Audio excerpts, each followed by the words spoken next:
2. 동방박사와 아기 예수의 피난. 소제목: 동방의 박사들, 아기 예수를 경배하러 오다. 마태복음 2장 1절에서 12절. 예수께서 태어나신 곳은 유대 땅 베들레헴, 때는 로마의 속국이 된 팔레스타인 지역에 헤롯이 통치하던 시기였습니다. 이 헤롯은 흔히 헤롯 대왕으로 불리는 자로 헤롯 왕조의 창건자입니다. 에서의 후손인 이두메 출신으로 25세에 갈릴리 총독을 역임했습니다. 한편 떡집이란 뜻을 지닌 베들레헴은 예루살렘 남쪽 8km 지점에 위치해 있는데요. 예루살렘과 헤브론 및 네겝 지방을 연결하는 주요 도로 가까이에 위치하고 있는 마을입니다. 베들레헴의 본래 이름은 에브라디고, 같은 이름의 스불론 지파 내의 베들레헴과 구별하기 위해 흔히 유다 베들레헴이라고 부릅니다. 일찍이 이 마을에서 이스라엘의 성군인 다윗도 출생했습니다. 저기 찬란하게 빛을 발하는 저 큰 별은 무엇이지? 예수께서 베들레헴 마을에 태어나셨을 때 동방의 바빌로니아 지역으로부터 메시아의 탄생을 알리는 큰 별을 보고 예루살렘까지 줄곧 그 별을 따라온 박사들이 있었습니다. 이들은 천문학과 점성학에 관해 해박한 지식을 지닌 당대의 탁월한 현자들로 일찍부터 유대인들과 교류하던 중에 메시아에 관한 구약의 예언들을 잘 알고 있었습니다. 언젠가 찬란하게 빛나는 큰 별이 나타나면 유대 땅에 구세주 메시아가 탄생할 것이라는 유대인들의 전승을 잘 알고 있었기에 그들은 어느 날 밤하늘에 선명하게 나타난 찬란한 빛을 발하는 큰 별을 보고 메시아의 탄생을 확신하고는 그분을 예방하고자 별을 따라 먼 길을 나선 것입니다. 오랜 여정 끝에 마침내 유대 땅 예루살렘에 다다른 동방 박사들은 가장 먼저 궁궐로 찾아가 헤롯 왕을 예방했습니다. 폐하, 만수무강을 빕니다. 저희는 먼 동방 땅에서부터 메시아의 큰 별을 보고 그분의 탄생을 축하하려 그분께 경배하러 왔나이다. 오늘날 유대인의 왕으로 태어나신 그분은 어디에 계시는 것입니까? 유대인의 왕? 아니, 내가 유대인의 왕이거늘 나 말고 또 누가 유대인의 왕이라는 게요? 우리가 관찰한 그 별은 유대인의 왕이 탄생했음을 알리는 메시아의 별임이 분명해서. 어쨌든 알았소. 그대들은 잠시 물러나 있도록 하시오. 동방 박사들의 말에 헤롯은 크게 당황했습니다. 누군가 자신의 왕자를 호시탐탐 노리고 있다는 과대망상증에 시달리던 70세가량의 헤롯은 심히 불안해했습니다. 메시아를 앞세운 백성들의 정변이 가장 먼저 내리를 스쳤습니다. 이방 박사들의 궁중 방문 소식에 백성들도 술렁거렸습니다. 메시아를 학수고대하던 유대 백성들보다 이방 땅의 박사들이 먼저 징조를 읽었다니. 어쨌든 기다리고 기다리던 메시아는 과연 탄생한 것일까요? 아니면 이제껏 그러했듯 이번에도 헛소문일까요? 온 예루살렘 백성들의 마음이 뒤숭숭했습니다. 동방 박사들의 잠시 물리친 헤롯은 궁중 자문단인 제사장들과 율법 교사들을 궁궐로 급히 불러들여 그들에게 물었습니다. 오늘 동방에서 온 박사들에게서 메시아의 별에 관해 들었소. 그들은 말하기를 이 땅에 유대인의 왕이 태어났다고 했소. 그렇다면 구약의 선지자들은 메시아가 이 땅에 어디에서 태어날 것이라고 예언했소. 제사장들과 율법교사들, 그들은 헤롯의 속마음을 모른 채 조금도 망설임 없이 즉각 대답합니다. 유대 땅 베들레헴입니다. 선지자 미가가 그렇게 예언했습니다, 폐하. 미가서 5장 2절에 이렇게 기록되어 있습니다. 너 유대 땅 베들레헴아, 너는 비록 작은 마을이지만 내게서 통치자가 나와 내 백성 이스라엘의 목자가 될 것이다. 그게 확실하오? 미가란 선지자가 정말 그런 예언을 했단 말이오? 네, 미가 선지자는 유대 땅 베들레헴에서 유대인들을 다스릴 통치자, 곧 유대인의 왕이 탄생할 것이라고 분명히 예언했습니다. 미가는 주전 8세기 초엽부터 7세기 말년까지 남왕국 유다에서 활동한 선지자로서 이사야 선지자와 동시대의 예언 활동을 펼친 인물입니다. 헤롯은 동방 박사들을 다시 궁궐로 가만히 불러들여 메시아의 별에 관해 이것저것 자세히 물었습니다. 그 별이 언제 어디서 나타났고 어디로 이동했으며 또 어디에서 멈추었는지를 꼬치꼬치 캐물었습니다. 마치 자신도 메시아의 별을 기다렸다는 듯 박사들의 의심을 사지 않기 위해 부드러운 어조로 물었습니다. 박사들에게 모든 답변을 들은 헤롯은 짐짓 호의적으로 말합니다. 잘 알았소. 나도 나름대로 알아보니 그 아기는 베들레헴 마을에서 태어난다고 하오. 그러니 얼른 베들레헴으로 가서 그 아기를 찾아보도록 하시오. 그 아기를 찾아내거든 내게도 꼭 알려주시오. 나도 유대인의 왕으로 태어난 그 아기에게 경배할 생각이오. 동방 박사들은 헤롯 왕의 말을 고지곳대로 알아듣고는 왕에게 존경의 예를 표한 후에 즉시 베들레헴으로 향했습니다. 길을 떠날 때 동방에서부터 보았던 그 큰 별이 다시 나타나 찬란한 빛을 발하며 그들을 이끌어 주었습니다. 아, 저기! 그 별이 다시 나타났다! 서둘러 별을 따라가자! 동방 박사들은 별에서 눈을 떼지 않았습니다. 이번에도 별을 잃어버리면 다시 헤매게 되니까요. 훗날에야 알게 된 사실이지만 별을 놓쳤다고 선뜻 왕궁으로 찾아갈 일이 아니었습니다. 그 때문에 메시아의 탄생 소식이 헤롯에게 들켜 많은 영아들이 살해당하고 아기 예수는 이집트로 피난가야만 했습니다. 보라, 이제 별이 한 곳에 그대로 멈추었다. 동방 박사들을 인도하던 찬란한 큰 별은 베들레헴 마을의 어느 한 곳 위에 이르러 그대로 멈추어 섰습니다. 그리고 그 아래로 찬란한 빛을 비추고 있었습니다. 박사들은 메시아의 별이 마침내 멈추어 선 것을 보자 뛸 듯이 기뻐하며 서둘러 별빛이 비치는 그 집으로 들어갔습니다. 과연 그 집에는 갓 태어난 아기가 어머니 마리아의 품에 고이 안겨 있었고 아버지 요셉도 곁에 함께 있었습니다. 하지만 태어난 장소는 누추한 외양간이었습니다. 오, 이 아기가 바로 유대인의 왕으로 오신 이로다. 오늘 우리가 그 광경을 우리 눈으로 직접 보다니. 동방 박사들은 마치 왕께하듯 그 아기 앞에 엎드려 정성스럽게 절했습니다. 그런 뒤 멀리 바빌로니아 땅에서부터 고이 간직해온 보물상자를 열어 그 속에 든 황금과 유황과 몰약을 예물로 바쳤습니다. 황금은 동서공금을 막론하고 그 불변의 성질과 다양한 용도로 인해 매우 값진 귀중품으로 여겨졌습니다.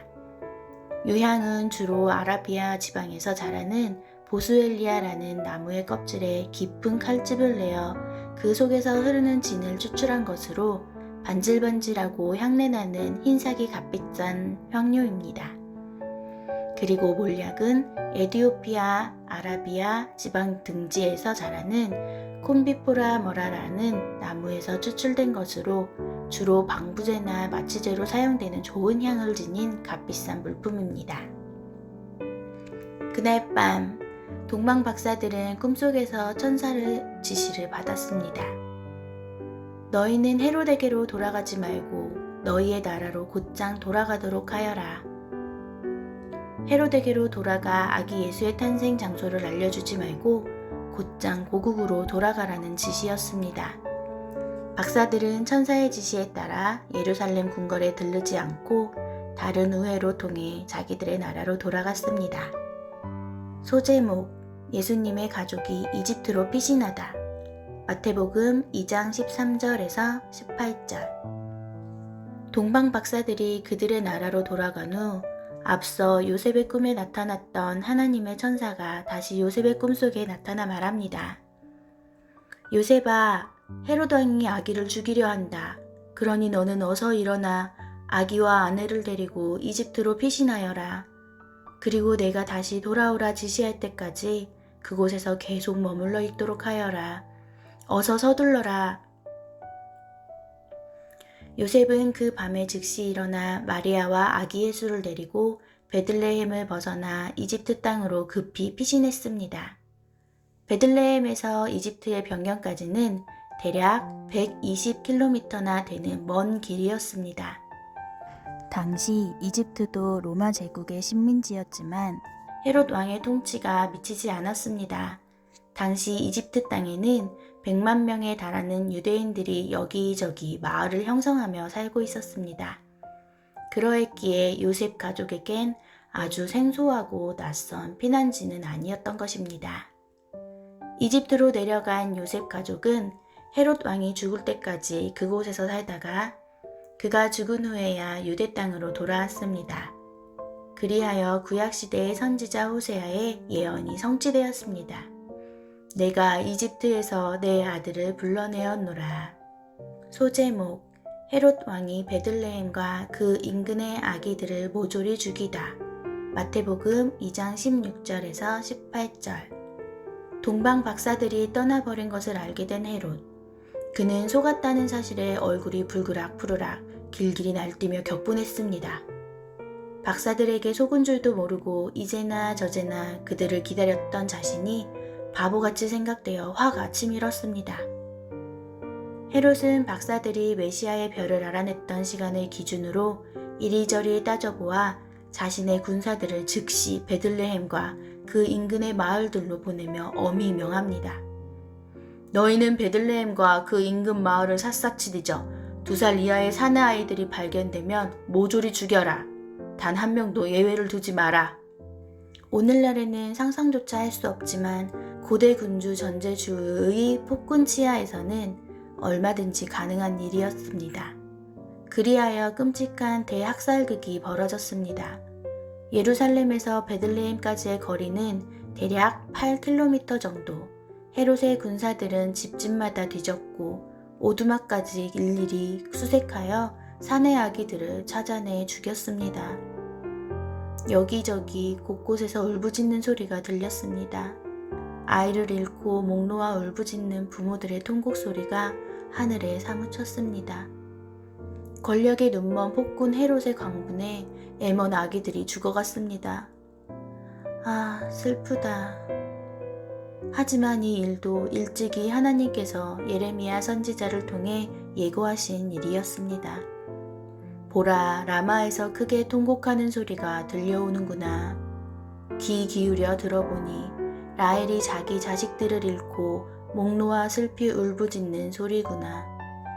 아, 자식들이 없어졌으므로 그녀가 위로받기를 거절하는구나.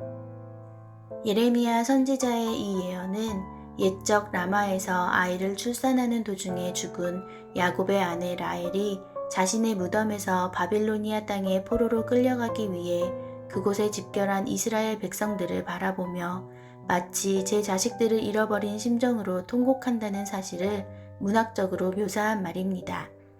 라마는 베냐민 지파의 성읍으로 남왕국 유다가 멸망했을 때 그 백성들이 바빌로니아의 포로로 끌려갈 때 집결한 곳입니다. 오늘날 예루살렘에서 북쪽으로 8km가량 떨어진 곳에 위치한 엘람으로 추정됩니다. 그런데 마태는 예레미야 선지자의 이 문학적인 표현을 헤롯의 유아 학살로 인해 울부짖고 통곡하는 예수님 당시의 베들레헴 여인들에게 적용시켰습니다. 그 까닭은 야곱의 아내이며 요셉과 베냐민의 모친인 라헬은 이스라엘 모든 어머니의 조상으로 라헬의 무덤이 베들레헴 부근에 있었기 때문입니다. 그래서 옛적 라헬의 통곡은 현재 베들레헴 여인들의 통곡으로 자연스럽게 연결될 수 있었습니다. 소제목 예수님의 가족이 갈릴리 지역의 나사렛 마을에 정착하다. 마태복음 2장 19절에서 23절. 시간이 흘러 아기 예수의 목숨을 노리던 헤롯 왕이 죽었습니다. 이 헤롯은 팔레스타인의 헤롯 왕조를 창건한 헤롯 대왕입니다. 그는 무려 33년 동안 유대 땅을 통치한 인물로 자신의 왕좌를 유지하려고 무자비하게 사람들을 죽였습니다. 주변의 모든 사람을 의심하여 심지어 아내와 장모와 세 아들까지 죽인 잔인한 폭군입니다. 그의 혈통은 반은 유대인이고 반은 이교도였습니다. 로마 황제는 이 헤롯에게 유대 땅을 다스릴 통치권을 주었지만 대부분은 정통파 유대인들은 그의 왕권을 인정하지 않았습니다. 헤롯 대왕이 죽은 후 하나님의 천사가 다시 꿈에 나타나 요셉에게 지시합니다. 요셉아, 이제 너는 일어나 이스라엘 땅으로 돌아가라. 아기 예수의 목숨을 노리던 자들이 죽었느니라. 천사의 지시를 듣고 요셉은 즉시 움직였습니다. 피신해 있던 이집트 땅을 떠나 가족을 데리고 이스라엘로 돌아갔습니다. 성경은 요셉 가족이 이집트에 거주하고 있던 기간과 그곳의 생활에 대해서 침묵하고 있습니다. 헤롯 대왕이 죽자 팔레스타인 지역은 그의 세 아들에 의해 분할 통치되었습니다. 그들은 분봉왕이 되어 다스렸는데 아켈라오는 유대와 사마리아와 이두메 지방을 다스렸고 헤롯 빌립은 이두레와 드라고닉과 아울람과 바타네아 지방을 다스렸습니다. 그리고 헤롯 안디바는 갈릴리 지역과 요단 동편의 땅인 베레아 지방을 다스렸습니다. 헤롯 대왕을 이어 유대와 사마리아 지방의 왕이 된 아켈라오는 헤롯 대왕과 사마리아 출신인 마르다게 사이에서 태어난 자로 아버지 못지않게 잔인한 폭군이었습니다. 그는 유월절에 유대 백성들이 성전에 모여 자신의 부왕 헤롯 대왕이 살해한 2명의 애국자를 애도하고 있음을 발견하고는 병력을 풀어 3,000명이나 되는 사람들을 무차별하게 학살했습니다. 요셉은 이스라엘 땅으로 돌아와 이 같은 소식을 들었을 것입니다. 그래서 요셉은 무자비한 아켈라오가 다스리는 유대 지방으로 들어가기를 두려워했습니다. 그러던 차에 요셉은 다시금 꿈속에서 천사의 지시를 받고 멀리 이스라엘 북쪽 갈릴리 지방의 나사렛 마을로 들어가 살았습니다. 그곳은 당시 아켈라오의 친형제인 헤롯 안디바가 통치하는 땅이었습니다. 이리하여 요셉 가족은 갈릴리 지방의 나사렛 마을에 정착했는데 이런 사실도 구약 성경에 이미 예언된 바 있었습니다. 보라, 그는 나사렛 사람이라 불릴 것이로다. 그런데 자세히 살펴보면 구약 성경에서 이 같은 예언이 직접적으로 언급된 곳은 없습니다. 하지만 구약의 선지자들은 장차 오실 메시아가 멸시와 찬대를 받게 될 것이라 예언했습니다. 당시 갈릴리 지방의 나사렛은 멸시와 천대를 받던 가난하고 비천한 동네였습니다.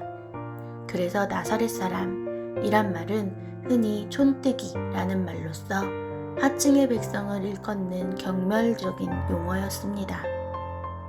그래서 이후에 예수님도 일생을 나사렛 예수라는 놀림과 멸시와 천대를 받았던 것입니다. 그렇게 미천한 목수의 집안에서 태어나 가난한 동네 나사렛에서 성장한 예수님. 그분은 구루터기만 남아있는 초라한 다윗의 왕통에서 뻗어나온 연약한 싹이요 가지로서 조롱과 경멸을 받으며 자라난 왕이신 메시아였습니다. 이런 맥락에서 나사렛은 또한 히브리어로 싹 혹은 가지란 의미를 지니고 있습니다. 그래서일까요? 이사야 선지자는 예수께서 이새의 줄기에서 나온 싹이요 그 뿌리에서 뻗어나온 가지라고 비유하면서 장차 풍성하게 결실을 맺을 것이라고 예언하였습니다. 장차 이새의 줄기에서 한 싹이 나며 그 뿌리에서 한 가지가 나서 결실할 것이다. 그 위에 여호와의 신, 곧 지혜와 총명의 신이요 모략과 재능의 신이요 지식과 여호와를 경외하는 신이 강림하실 것이니 그가 여호와를 경외함으로 즐거움을 삼을 것이며 그 눈에 보이는 대로 심판치 아니하며 귀에 들리는 대로 판단치 아니하며 공의로 빈핍한 자를 심판하며 정직으로 세상의 겸손한 자를 판단할 것이며 그 입의 막대기로 세상을 치며 입술의 기운으로 각인을 죽일 것이며 공의의 그 허리띠를 삼으며 성실로 몸의 띠를 삼으라. 사도행전 11장 1절에서 5절 말씀.